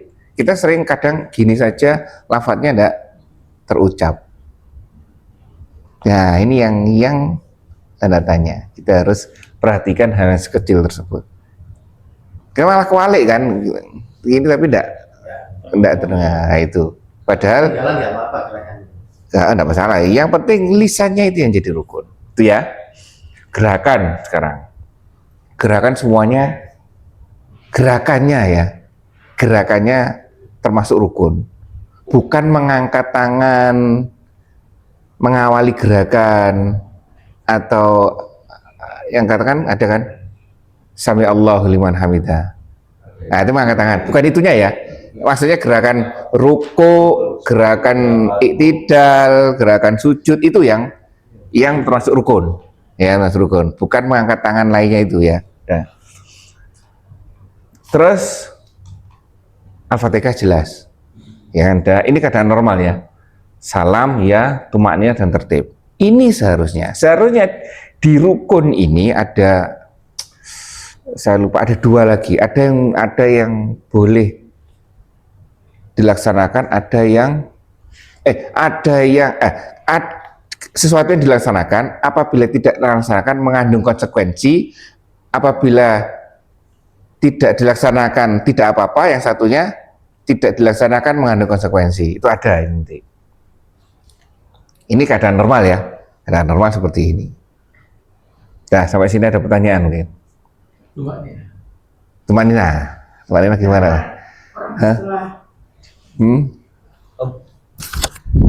Setelah Kadang-kala ada orang ya setelah sujud, ya kan duduk dulu, nanya. Kadang-kadang setelah sujud langsung berdiri, gimana? Gimana? Siapa ndak? Nah, kembali lagi, belajarnya gimana? Ya kan? Tumak ninahnya itu seperti apa? Kembali lagi, tumak ninah itu apa sih? Definisi tumak ninah apa, Andika? Nah, banyak tumak ninah, tenang, apa ya? Ada jeda intinya. Memposisikan. Seperti kemudian banyak ulama mendefinisikan ini, misalkan sebanyak kalimat subhanallah, misalkan seperti itu jedanya, atau ada yang menyampaikan semua tulang sudah berada pada posisinya. Nah, itu tumak ninah. Kan definisinya macam-macam. Untuk menghindari mungkin terlalu dekatnya atau menyambungnya gerakan awal antar gerakan ini. Jeda ini harus ada jedanya. Ya, memposisikan diri krek seperti itu. Kesimpulannya enggak apa-apa, berdiri begini, duduk, langsung ya kalau Pak War repot nanti. Saya harus duduk dulu, ya kan? Ya, seperti itu. Pak Ridwan, harus pegang dulu, ya kan? Gimana hukumnya Pak Ridwan pegang? Ya tidak masalah. Pak Rus Nyandar. Sekarang berdirinya sudah bungkuk ini, sudah ada ruko, ada kan? Berdirinya lu ngene. Iya. Loh, coba kalau seperti itu, kan seharusnya dimudahkan, enggak usah pakai miring gitu. Duduk di antara dua sujud aja posisinya. Itu. Pak War dulu gitu, miring gitu. Ditegur sama Andika. Pak, jangan gitu. Boleh tuh, boleh nih. Kasihkan kitabnya sama Andika. Akhirnya duduknya biasa, enak sekarang. Nah itu ya, ini tidak dalam kondisi masbuk. Kondisi masbuk, kondisi darurat, semuanya bisa berubah. Itu ya maknanya. Dah sampai sini sholat, kita lanjutkan next. Sekarang membahas yang ini ya, sholat. Sholat harus dilaksanakan, lanjutkan ke sini. Sholat harus dilaksanakan, walaupun tidak tepat waktunya. Kalau tidak tepat waktunya, ada dua nanti teknisnya, yaitu dengan jamak atau dengan qadha. Dua-duanya ini tidak tepat waktunya, ya kan? Jamak itu ada dua, jamak takdim awal, jamak takhir akhir. Paham kan ini? Nah, qadha. Satunya lagi, ini yang jamak dan qadha ini yang jumlahnya tidak berkurang, jumlah rakaatnya tidak berkurang. Satu lagi adalah qasar, yang jumlah rakaatnya berkurang. Ini fasilitas-fasilitas yang diberikan kepada kita, ya kan, agar sholat itu pokoknya tetap terlaksana. Jadi semakin banyak aturan di aktivitas ibadah itu, Satu, ibadah itu berat. Yang kedua, banyak kemudahan-kemudahan. Ini ya, ini adalah tata cara terutama untuk lepas daripada waktu sholat, untuk tidak tepat waktu sholat. Ini caranya ini, ya. Yang pertama ini, qadha. Qadha itu yang paling dekat itu dilakukan apa? Kira-kira syaratnya qadha ini? Hah? Ya, misalkan yang paling dekat ini adalah sholat subuh dan asar. Terlambat sholat subuh dan terlambat sholat asar. Itu ya, sama sholat subuh. Oh, saya ulangi sebelum ini. Maghrib kadang-kadang juga. Maghrib? Oh bisa toh, jamaah. Oh iya. Maghrib isya kan jamaah. Jamaah akhir di waktu isya. Asar kan tidak ada aturannya. Asar ketika masuk maghrib tidak boleh dijama'. Adanya qadha. Nah itu yang menarik ya. Oh sebelumnya ini tata laksana sholat tidak pada waktunya itu harus tertib, harus urut sholatnya maksudnya. Ketika tadi misalkan asarnya ketinggalan, terlambat, ya harus sholat asar dulu, walaupun imamnya sholat ikut, seperti Pak Manto tadi ikut, seperti itu. Harus urut qadha, itu namanya, tidak ada jamak. Itu ya, subuh lepas waktunya namanya qadha subuh, asar lepas waktunya namanya qadha asar.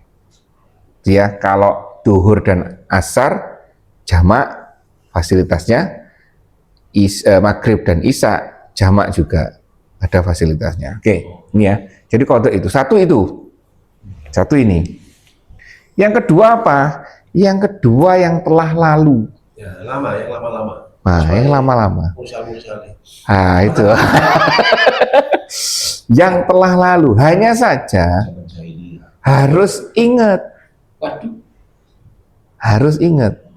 Ketika waktu apa, harus ingat. Kapan saya meninggalkan sholat? Kalau enggak, diwakili dengan istighfar. Tobat, istighfar, selesai. Ini harus ingat. Untuk waktu yang lalu ya. Ya, untuk waktu yang lalu. Terlalu banyak.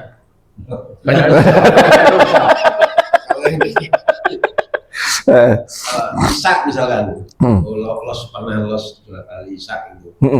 Ya kan? Lalu, terus kodoknya juga harus isak. Iya. Kodoknya itu. Kan banyak waktu. Usahakan waktu isak aja. Lepaskan. Walaupun sebenarnya tidak ada aturannya. Sebenarnya waktu ingat, tidak ada aturannya. Waktu ingat. Jadi waktunya kapan? Walaupun duhur gitu. Waktu ingat. Saya ingat. Rakaatnya sama, tetap rakaatnya sama. Jadi kalau makanya ini salah satu pendapat satunya sudah selesai, istighfar ya cukup. Ini kan makanya itu qadha yang di waktu-waktu dulu harus ingat syaratnya, detail ingatnya. Nah ini ya syaratnya jamak apa? Ya itu tadi. Jamak syaratnya waktu-waktu apa yang boleh dilakukan? Nah, itu sholatnya bisa dijamakkan. Kondisi apa yang membolehkan kita untuk melakukan seperti itu? Safar. Satu, terus? Hujan. Jamak, safar. Hujan. Deras.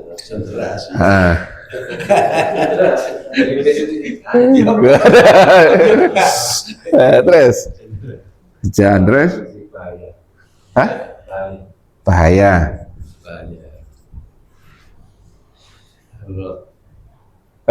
Darurat. Ya, darurat bebas darurat, ya kan? Ya bekerja. Ini lebih kalau ini lebih kepada subjektif. Misalkan capek, terlalu capek. Gimana? Ya, jamak aja. Datang maghrib misalkan aktivitas, ya kan? Aktivitas yang itu datang maghrib, dah jamak isya, sholat, tidur istirahat. Sakit, orang sakit, misalkan seperti itu. Atau manten, ada kondisi-kondisi tertentu. Oh, Pak manten nikah lagi misalkan ya. Wah, biasa ya. Ya kan, maghrib acaranya isya, apa 7:30 lah, ada acaranya 7:30. Sebelum meriasnya kan 1 jam, paling enggak kan. Wah, saya maghrib duluan. Iya itu gimana? Oke, monggo. Maghrib duluan. Ya, dan ini jamak. Ya, Maghrib ya. nah, jamak takdim maghrib, jamak maghrib isya ada selesai. Gitu. Oke. Kalau kayak manten itu kan ketika pesta sesuatu yang darurat, darurat misalnya sakral dan darurat itu. Apakah kalau saya sih selalu balik lagi ke niatnya gitu. Apakah kalau misalnya saya mantennya jam 7 gitu. Itu kenapa harus dijamak? Kalau bagi saya sih Kan dirias dulu. nggak paham. Kenapa gak sholat dulu baru dirias? Nanti isanya kan panjang. Itu kan lebih ke arah kesenangan duniawi. Kalau saya sih balik lagi bila waktu ini gak pas gitu. Ya kalau saya pribadi mikirnya tidak apa-apa, maka tidak apa-apa seperti itu. Kalau juga seperti ini juga tidak masalah. Jadi tergantung nanti.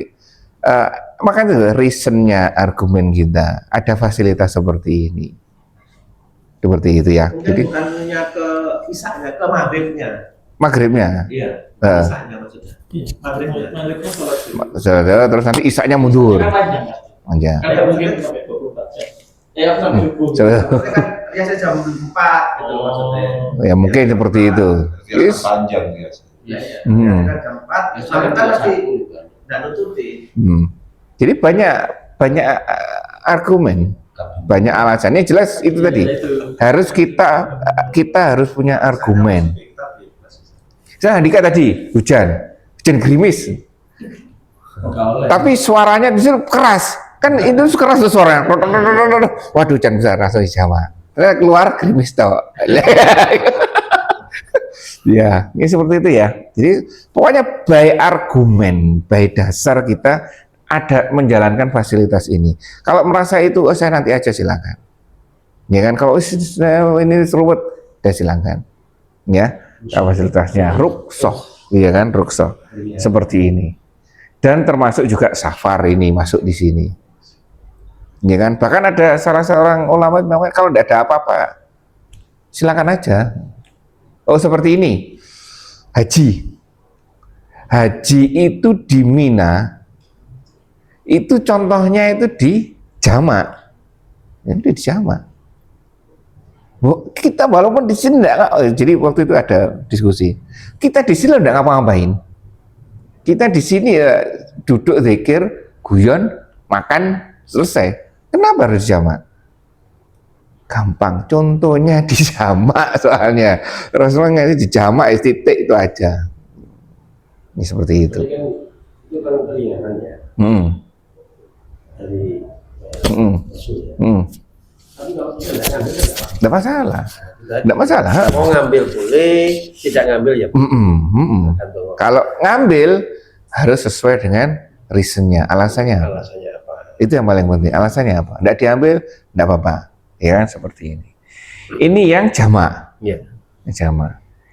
Jamak ada takdim, ada takhir.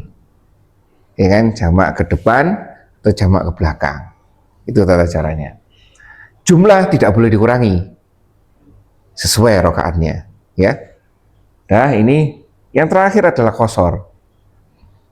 Qashar ada istilah, syarat qashar dulu apa? Tadi Ringan.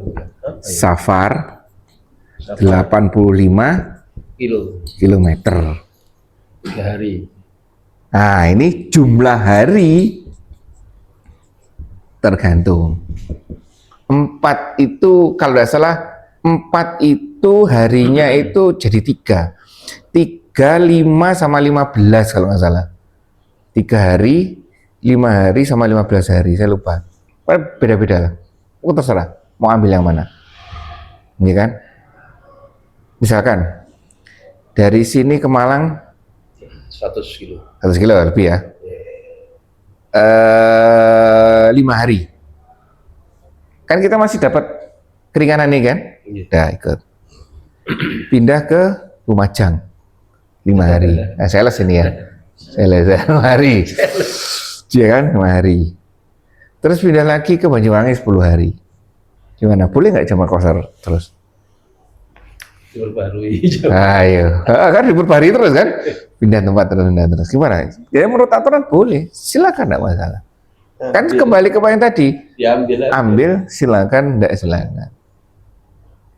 Seperti itu. Ini jamak kosor.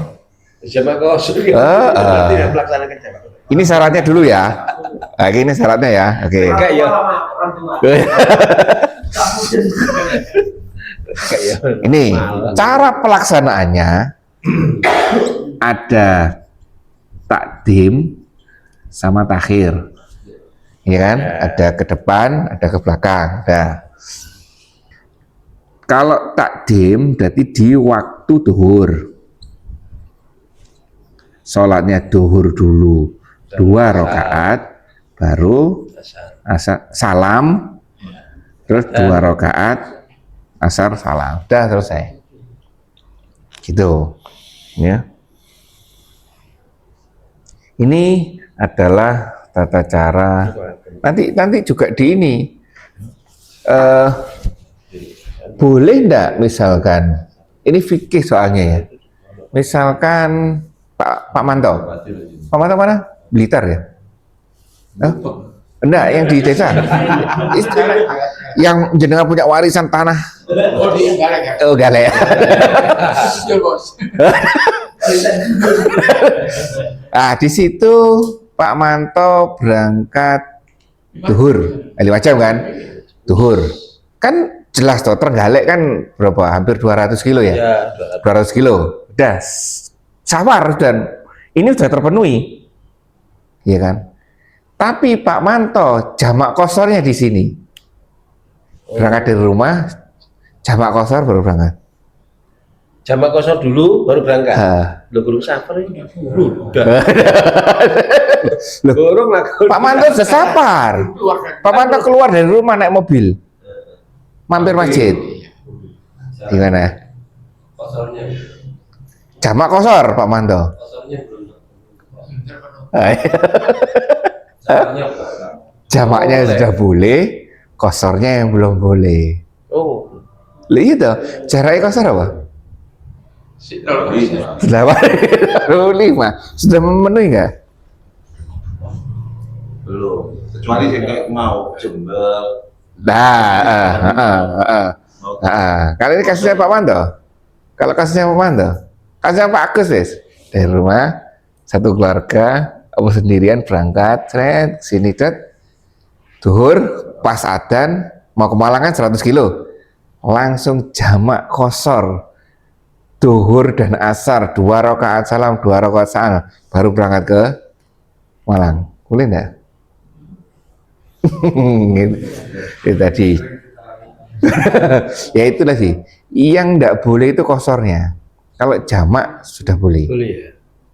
Jadi jamak artinya saja boleh. 4 boleh. 4 salam, 4 salam. Itu pakai komat nggak diantaranya? Oh iya. Oh iya. Pakai komat. Tuh, kalau kosor belum boleh. Kalau memang ini muncul lagi kan, berarti ibadah ini, sholat ini berlakunya setelah memenuhi ini. Saya satu lagi. Tak tahu nih. Saya ini terkait dengan jenengan juga. Saya tambahkan lagi. Sekarang objek ibadahnya digeser, yaitu puasa. Kita boleh tidak puasa saat safar? Boleh. Pak Agus mau ke Malang, taruhlah karena safar, itu. Batalnya di rumah atau nanti nunggu safar. Waduh. Ayo. Kuat, nggak kuat. Nah, itu bagus. Nah, itu bagus. Bener itu. Karena banyak dari kita itu dari awal itu tidak puasa. Pak Manto gitu ya? Iya. Nah, itu ya benar ya. Nah, inilah fikih. Inilah fikih.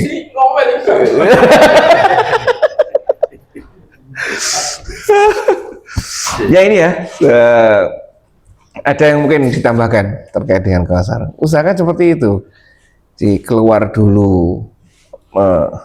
Nanti ada lagi misalkan. Berarti kalau kita ke Magetan ya, 200 kilo kan?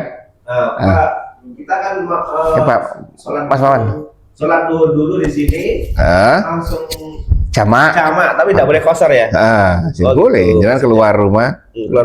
Mampir sholat dulu, di jamak, tapi tidak di kosor. Boleh. Sholat asarnya ya? Gabung. Masalahnya sekarang, Pak Agus lagi ya. Kalau jamaknya di rumah, boleh enggak? Nggak boleh, kan belum keluar rumah. Lah, belum safar. Belum keluar rumah. Saya seperti itu. Terus masalah ini menarik. Memang kita harus banyak belajar dan banyak disesuaikan. Misalkan, kalau udah belajar kan nggak tahu loh. Coba misalkan. Jamak kalau enggak, makanya itu tergantung niatnya. Kalau memang niatnya itu untuk safar, usahakan ya keluar rumah dulu. Kalau niatnya safar. Oh gitu, ya enggak apa-apa. Kalau saya meyakini itu tadi, kalau untuk safar, saya memang niat safar ya, bukan untuk yang lain-lainnya ya, bukan untuk nikah, bukan untuk kegiatan lain-lainnya. Safar ya, safar. Saya usahakan keluar dulu, baru saya jamak di luar. Kalau niatnya safar, kalau niatnya lain-lain beda. Tuh, misalkan Pak Agus dari sini ke Malang. Iya kan, langsung tol, terus pulang dari Malang, perjalanan dari sini ke Malang, dari Malang ke Surabaya. Boleh enggak Pak Agus jamak kosornya itu di Al-Falah, Wonokromo? Boleh. Dari sana? Oh ya sana. Dari Malang Masuk Surabaya. Surabaya, jamak kosornya itu di boleh. Hah? Gimana? Dari Malang Pak Agus semuanya Panjen, ya kan? 150 kilo. Berangkatnya mungkin berapa jam? 4 jam? Belum sampai 2 jam. 2 jam, oke misalkan 2 jam 4 setelah asar. Di sini pas masuk itu bisa maghrib masuk Surabaya, pas maghrib mampir Al-Falah sekalian Wonokromo itu saya jamak kosor aja, nanti ikut. Itu jamak yang isya ya? Dimajukan di waktu maghrib 3 rakaat ikut imam, tambah 2 rakaat isya, boleh enggak? Kosor ini ya, 2 rakaat ini boleh enggak? Boleh. Saya masih iya. Sholat maghrib aja. Maghrib biasa. Nah, ya, makanya itu. Ini kalau itu selesai kalau itu masalahnya. Kalau ditambah 2 rakaat karena masih konteks safar. Jadi dibalik. Maksudnya gini, kalau dari Surabaya ke Panjen 150-an kilo. Misalkan di Kebun Sari, Kebun Rojo, pabrik gula itu apa?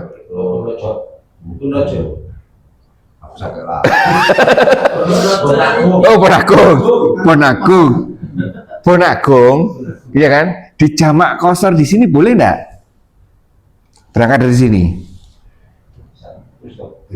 Boleh kan jamak kosor. Pertanyaannya dibalik. Kalau di sini ke sini, di Al-Falah boleh enggak di jamak kosor? Kosornya ini jadi masalah. Di maghrib bisa Di maghrib isya, di maghrib Maghrib 2 rakaat isya ini loh di. saya masuk dulu. Turu maghrib iki maghrib. Saya sih enak. Gitu. Nah, pertanyaan kok iki. Boleh, Pak. Menurut saya boleh.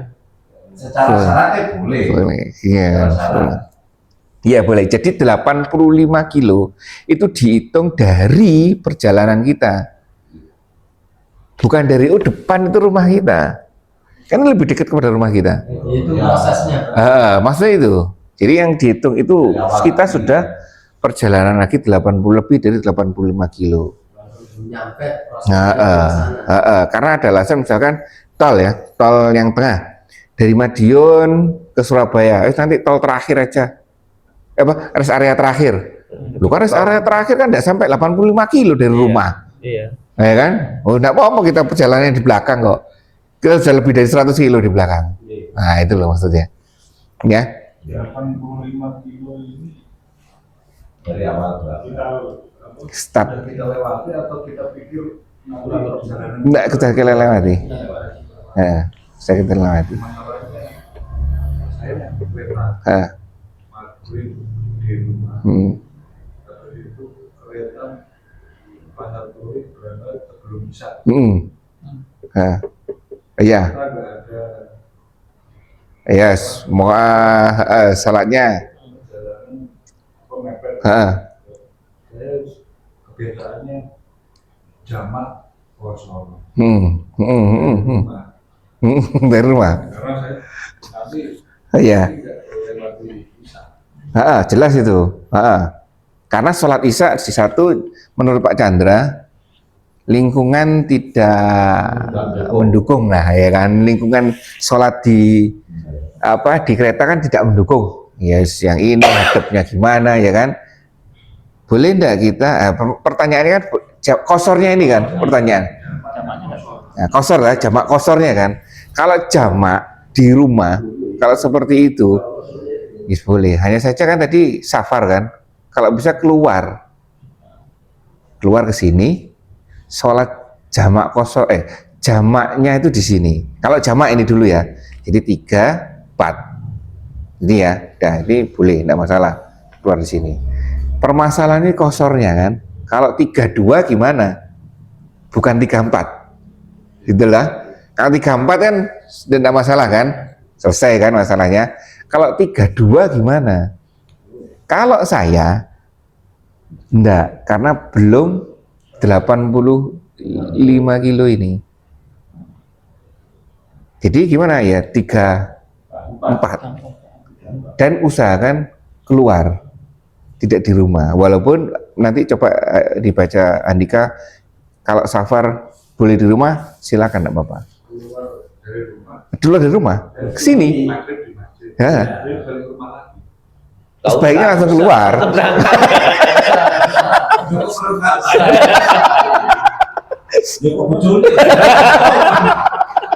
Nggak boleh.